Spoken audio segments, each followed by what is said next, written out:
Qu'est-ce que c'est? Lorsque je suis rentrée chez moi après un mois d'hospitalisation, une atmosphère inhabituelle régnait dans ma maison. Dès que j'ai ouvert la porte d'entrée, j'ai été assaillie par une odeur inconnue. Pris d'un sentiment d'inquiétude, je me suis précipitée dans la chambre de ma belle-mère. Malgré la canicule, le climatiseur était éteint, transformant la pièce en un véritable enfer. Ma belle-mère, grabataire et nécessitant des soins, était allongée dans son lit. Carole. Non. Ce que j'ai vu était une scène horrible qui dépassait mon imagination. Je m'appelle Émilie. J'étais employée de bureau et j'ai épousé Steve, mon supérieur dans la même entreprise agroalimentaire. Il a 4 ans de plus que moi et a toujours été fiable. Même après avoir emménagé avec sa famille, j'ai continué à travailler dans un autre service. Aujourd'hui, cette personne est ma belle-mère. J'ai perdu ma mère dans un accident lorsque j'étais à l'école primaire. Par conséquent, j'ai inconsciemment vu un aperçu de ma mère dans ma gentille et chaleureuse belle-mère, Carole, qui m'a accueillie à bras ouverts. Carole, s'il vous plaît, ne vous poussez pas. Je m'occupe du ménage. Ce n'est pas grave. Tu me prépares toujours de bons petits plats, alors laisse-moi au moins m'occuper de la vaisselle. Mon beau-père était déjà décédé, et jusqu'à ce que Steve se marie, il vivait avec sa mère, douce et humble. Malgré sa maladie chronique, Carole s'occupait de tous les besoins de Steve. Naturellement, j'ai assumé toutes les tâches ménagères, compte tenu de l'état de Carole.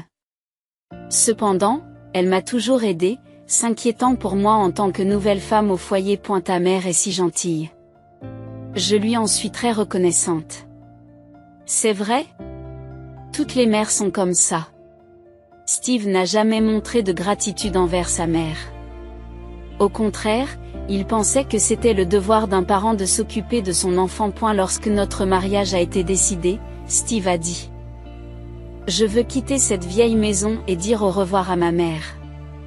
J'ai été surprise de découvrir ce côté de lui à l'époque.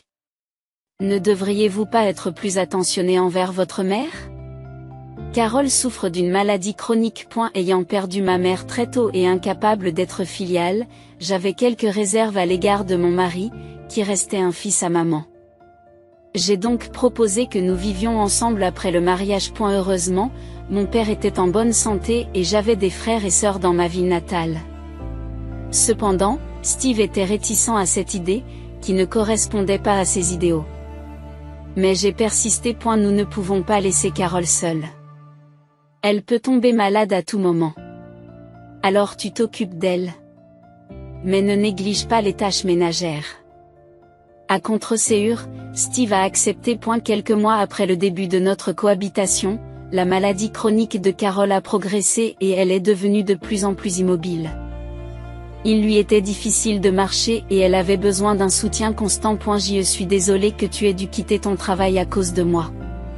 Tu n'as même pas le temps de te détendre, dit Carole. S'il vous plaît, ne vous inquiétez pas. Je suis en bonne santé, comme mon père.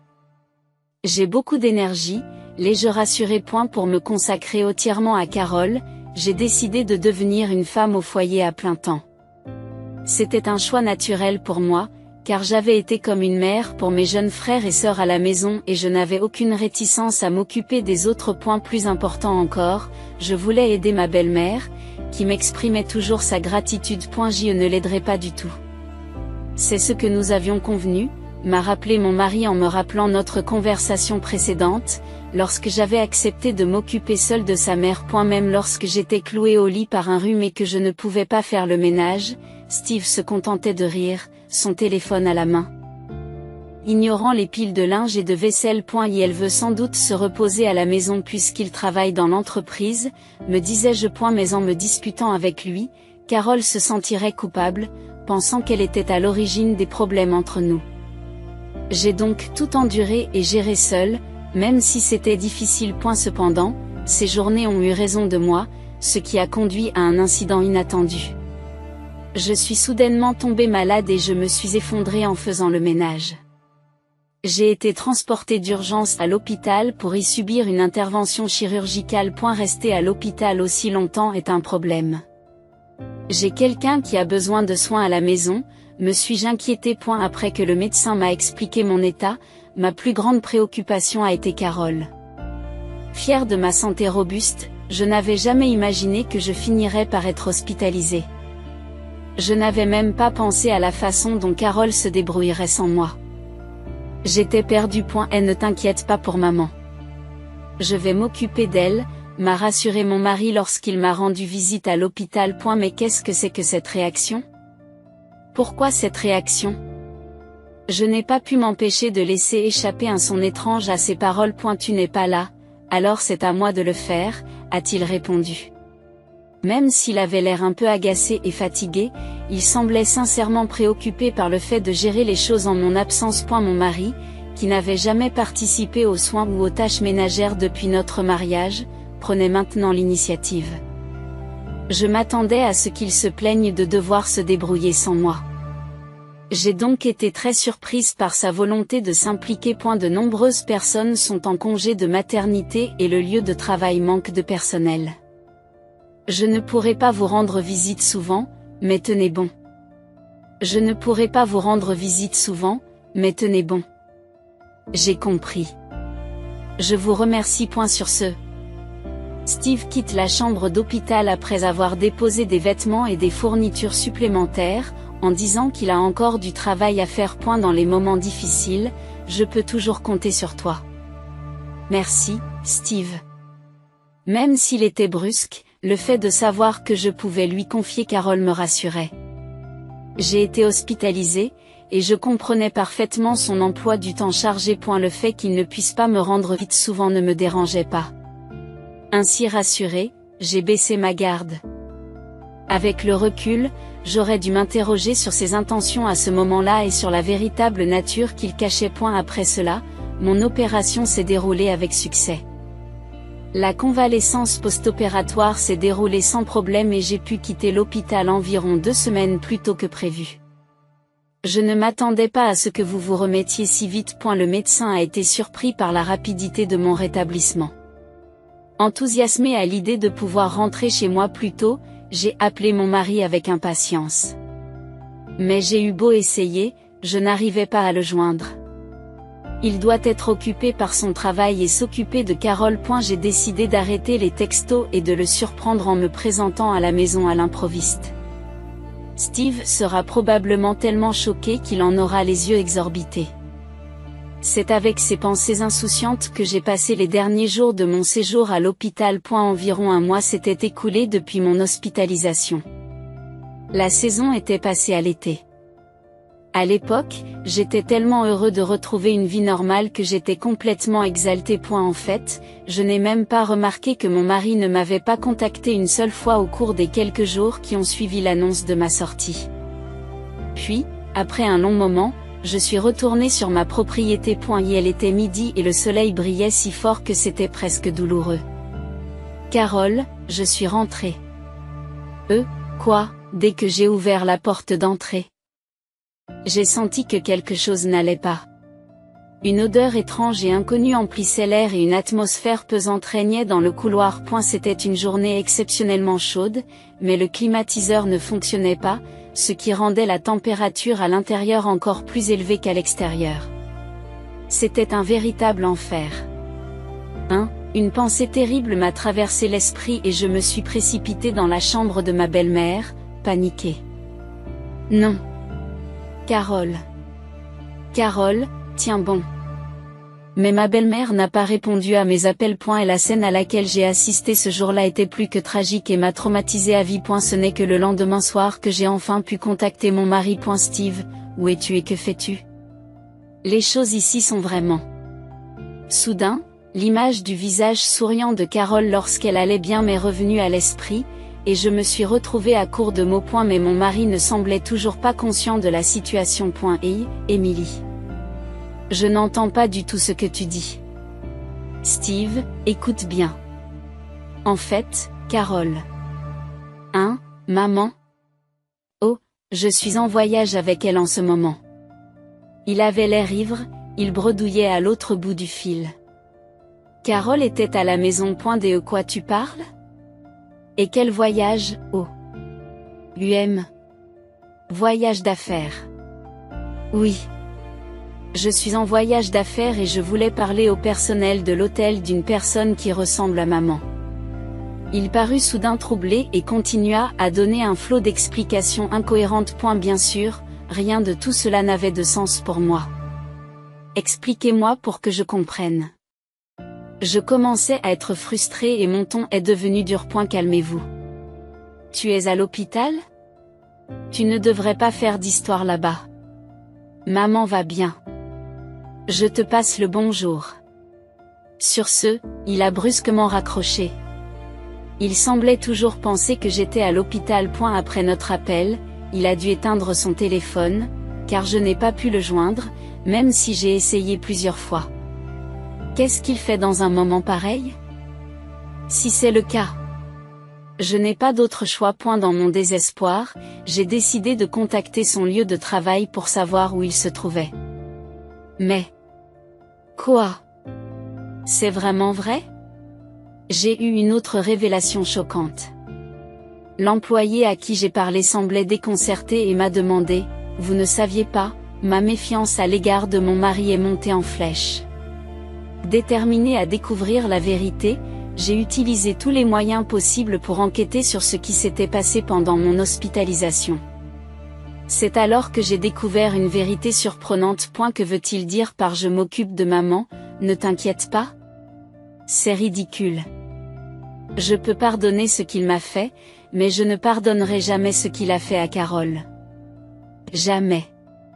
Toutes ces promesses n'étaient que des mots vides, et il avait fait souffrir sa mère. Rongé par la rage, j'ai décidé d'agir contre lui. Après avoir pris cette décision, tout s'est déroulé très facilement. 5 jours seulement après le dépôt de ma plainte, la police a appréhendé mon mari, qui profitait de ses vacances, et l'a placé en garde à vue. Cependant, il n'a cessé de demander à me voir ou à voir sa mère, ce qui a provoqué une certaine agitation.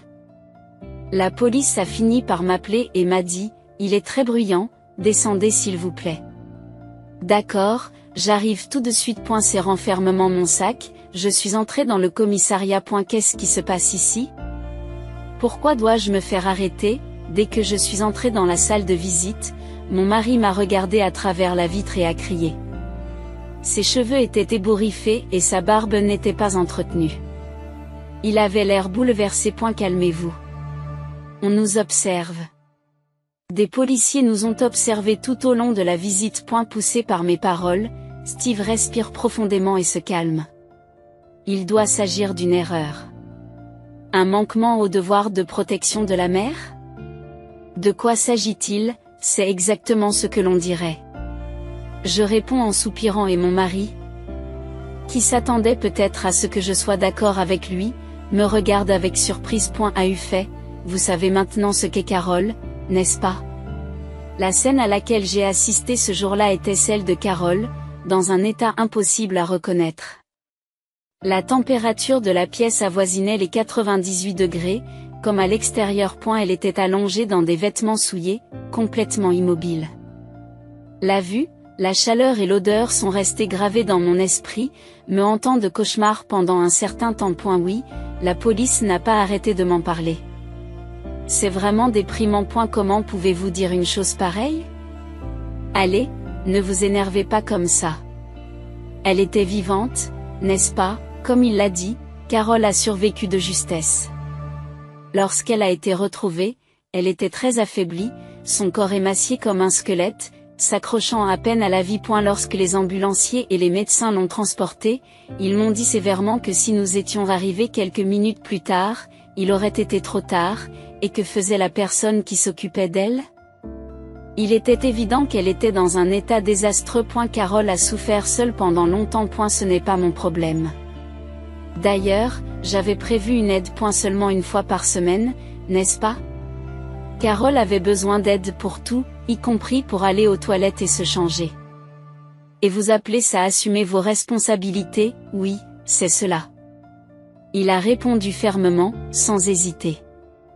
Pendant un instant, j'ai eu l'impression de parler à un extraterrestre. Lorsque vous avez été emmené par la police, n'avez-vous pas réalisé que vous aviez fait quelque chose de mal? Non, pas du tout. Au fait, qui a signalé nos problèmes familiaux à la police? Ce n'était pas toi, n'est-ce pas, Émilie, c'est moi. Et Carole elle-même a témoigné quand j'ai déposé la plainte. Après avoir été soignée à l'hôpital, elle s'est bien remise et a pu parler 2 jours plus tard. Vous, laissant tout à l'aide-soignante et ne rentrant pas une seule fois à la maison. Carole m'a raconté cela. Il semble que mon mari ne se soit occupé de sa mère que le premier jour, lorsqu'il m'a apporté mes vêtements de rechange. Il lui a dit qu'il partait en voyage d'affaires et est reparti le lendemain. Par conséquent, elle a dû passer tout son temps seule, à l'exception des visites de l'aide-soignante. Elle a réussi à se déplacer tant bien que mal, mais elle a fini par ne plus pouvoir sortir du lit. Même dans cet état, Carole vous a considéré, disant que ce n'était pas de sa faute. Il a dit qu'il était en voyage d'affaires. Exactement. Je travaillais. Je travaillais. Tu veux dire que je devrais sécher le travail? Intéressant. Prendre des congés payés pour aller dans une station balnéaire avec une jeune femme est considéré comme un voyage d'affaires dans cette entreprise. Je ne l'avais jamais su, bien que j'y travaille depuis que je suis diplômée. Alors que je prononçais ces paroles d'une traite, mon mari m'a de nouveau regardé avec surprise. Comment l'avez-vous su? Vous pensiez que je ne le saurais pas? Tu m'as vraiment sous-estimé. C'est arrivé lorsque j'ai voulu contacter mon mari et que j'ai appelé son lieu de travail. L'employé qui m'a répondu m'a dit que Steve avait pris un congé substantiel d'environ 1 mois. Je n'étais absolument pas au courant de l'existence d'un congé payé, j'ai donc été choquée. En même temps, je me suis profondément méfiée de mon mari pour avoir caché une affaire aussi importante à sa famille. J'ai donc engagé un détective pour retrouver la trace de Steve sur la base des informations que j'avais reçues de son lieu de travail et pour enquêter sur ses agissements depuis mon hospitalisation. Il s'est avéré que, juste après mon admission à l'hôpital, mon mari avait demandé tous ses congés accumulés en une seule fois. Il pensait probablement qu'il serait insupportable que Carole décède pendant son absence. J'ai également découvert qu'il avait engagé une aide-soignante pour elle. Si je n'avais pas été licenciée plus tôt, Carole n'aurait peut-être pas survécu. J'ai grogné contre mon mari, je lui ai jeté un regard noir, mais à ma grande surprise, il a affiché une expression d'exaspération. C'est pour cela que j'ai dépensé une fortune pour engager une aide au cas où quelque chose arriverait. Ce n'est pas moi la méchante. En effet, Carole m'avait dit que l'aide-soignante qui s'occupait d'elle faisait un travail minutieux. Les dossiers de soins étaient détaillés et méticuleux, et ils ont même contacté mon mari pour confirmation. Cependant, le vrai problème était ailleurs. Steve, j'ai entendu dire que vous aviez ignoré toutes les suggestions de l'aide-soignante. Il semblait que les visites hebdomadaires étaient loin d'être suffisantes compte tenu de l'état de Carole. L'aide-soignante avait proposé d'augmenter le nombre de visites, mais mon mari n'a pas voulu l'écouter et a fini par résilier brutalement le contrat. Comment Carole pouvait-elle vivre seule sans aucune aide? À quoi pensiez-vous?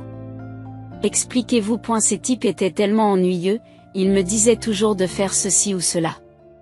Et ça coûte de l'argent. En plus, vous n'avez pas ignoré l'avertissement de l'aide-soignante concernant la panne de l'air conditionné? C'est pour cela qu'il faisait une chaleur insupportable à l'intérieur.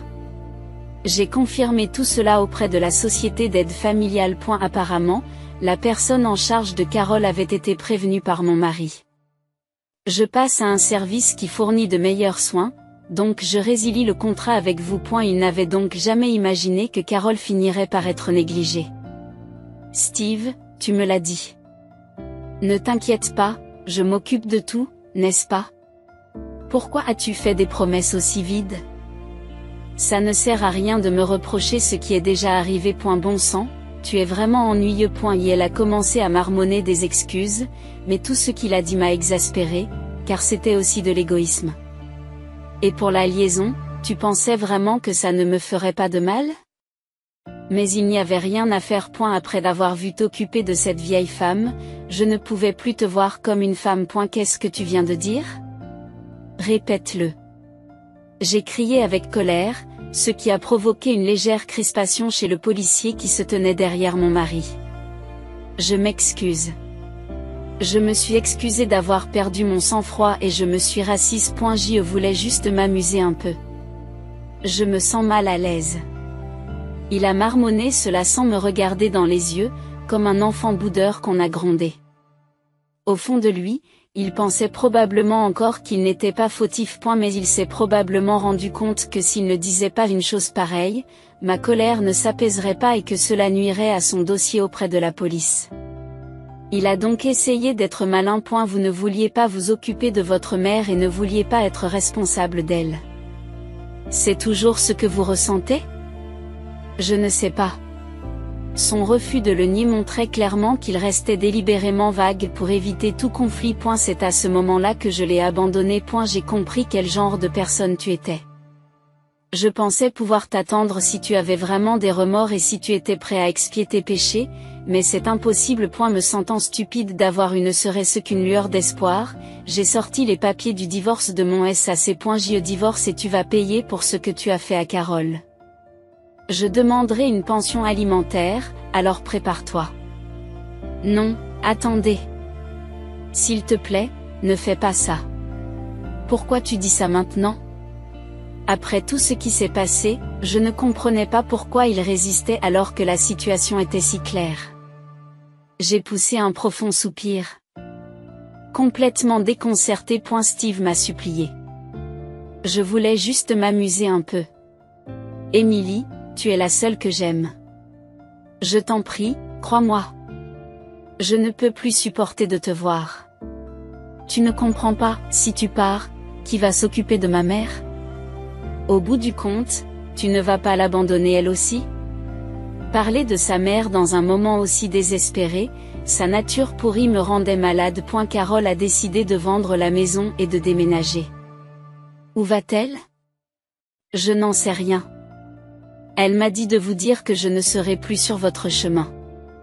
Alors n'hésitez pas à vous amuser. C'est pas génial. Ayant délivré le message que Carole m'avait demandé de transmettre, je commençais à rassembler mes affaires. Je vous remercie pour le temps que vous m'avez consacré. Cette réunion est terminée. Steve a appelé. Attendez. Il y a un procès qui arrive. Tu ne peux pas témoigner que je n'ai rien à me reprocher ? Allez, viens. Je suis désolée.